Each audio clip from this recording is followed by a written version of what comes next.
تعالوا النهاردة نعمل مع بعض ريفيو عن مايكرويف تورنيدو 25 لتر ديجيتال 900 واط لونه فضي.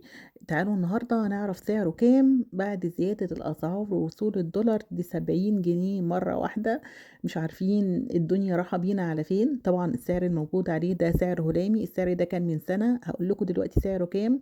سعره 8803 والسعر ده متوفر في الرنين حاليا. احنا حاليا في 2024 في نهاية شهر واحد. تخيلوا في سنة واحدة زاد أكتر من 6000 جنيه، يعني حاجة يعني ربنا معانا. زي ما انتوا شايفين كده. هو ده بيبقى شكله. هشيلكوا بقى الورقة عشان أوريكوا شكله من قرب. ملوش مقبض. في الزرار المدور اللي انتوا شايفينه تحت هو اللي بندوس عليه علشان الباب بيتفتح. ده بيبقى شكل اللوحة بتاعته. في شاشة ديجيتال لأن في 25 لتر مفهوش شاشة ديجيتال وأقل 2000 جنيه. تعالوا بقى نشوف الزراير دي بتقول ايه وهقول لكم طريقة تشغيلها.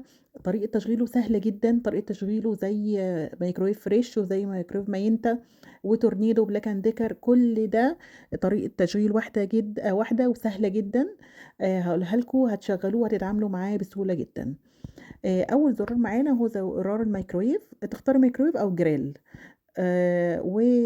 الزرارين اللي بعد كده ويت ديفروست وتايم ديفروست، يعني الوزن اللي انت هتحطيه قد ايه، او التايم ديفروست يعني الوقت اللي هيحتاج علشان اذابه التلج، لانه طبعا زي ما انتم عارفين الميكرويف بيعمل على اذابه التلج. الزرارين اللي بعديهم دي كلوك او كيتشن تايمر، يعني ده التايمر او المنبه، وفي الغالب انت ما بتستخدميش مش بتستخدمي الزرار ده نهائي. والزرار اللي بعديه وده زرار ستوب او كلير، وركزوا معايا بقى في الزرار بتاع ستوب او كلير ده.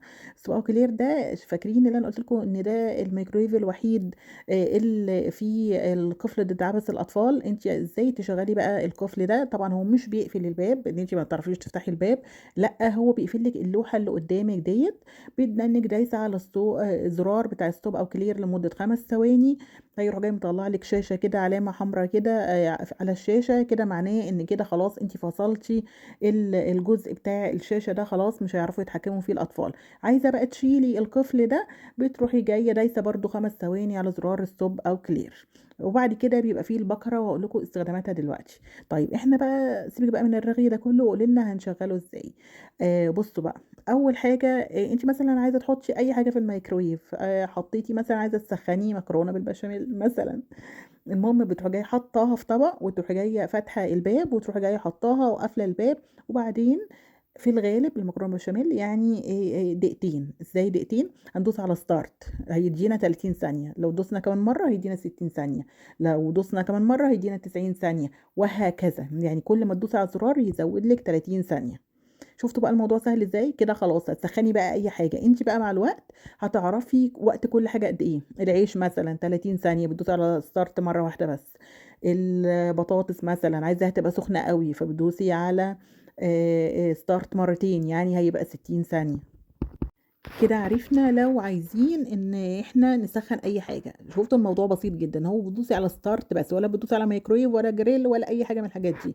تاني حاجه بقى عايزه اعرفك ان الجريل يعتبر مش شغال في الميكرويف المتوسط اللي زي تورنيدو او فريش او ماينتا او بلاك اند ديكر، مش شغال. يعني هجيب لك من الاخر، انا جربته قبل كده ومش مش بيطلع الحاجه كويسه ومش هتحبيها.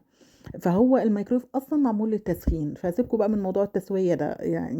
يعني مش هنضغط عليه الراجل، هو بصراحه قايم بالواجب معانا. طيب عايزين بقى دلوقتي احنا مطلعين الفرخه ونسينا نطلعها من بالليل، فاحنا عايزينها انها تسيح. هنعمل ايه؟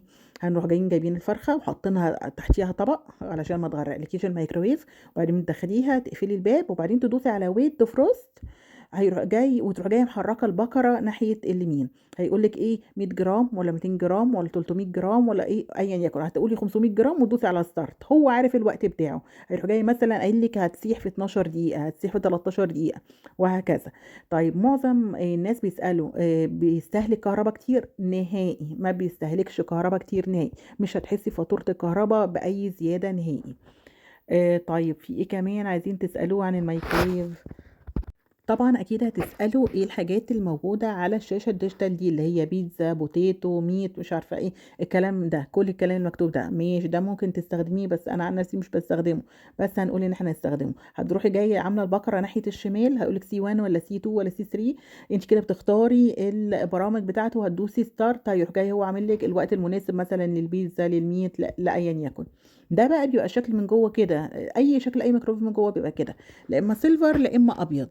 بيبقى جاية معاه بتاع الستانلس ديّة، دي بتاعة الشوي بتحطّي عليها الطبق، وبتروحي جاية مشغّلة الجريل، وأنا زي ما قُلت لكم أنتم مش هتشغّلوا الجريل ولا هتعملوا. تعالوا بقى نشوف إيه اللي بيدخل الميكروويف. البايركس بيدخل ميكروويف عادي، البورسلين بيدخل الميكروويف عادي جدًا، ما بيجرالوش أي حاجة، وكمان بتبقى في علامة تحت كده بتدل إن الشيء ده بيدخل الميكروويف أو لأ. الزجاج بيدخل الميكروويف عادي جدًا. وهُم دلوقتي بقوا بيعملوا معظم الزجاج بيدخل الميكروويف لإنه بقوا عارفين إن هو بقى شيء أساسي في البيت. الفخار بيدخل الميكروويف عادي جدًا وما بيجرالوش أي حاجة، والبلاستيك كمان في البلاستيك اللي ينفع يدخل الميكروويف بيدخل الميكروويف عادي.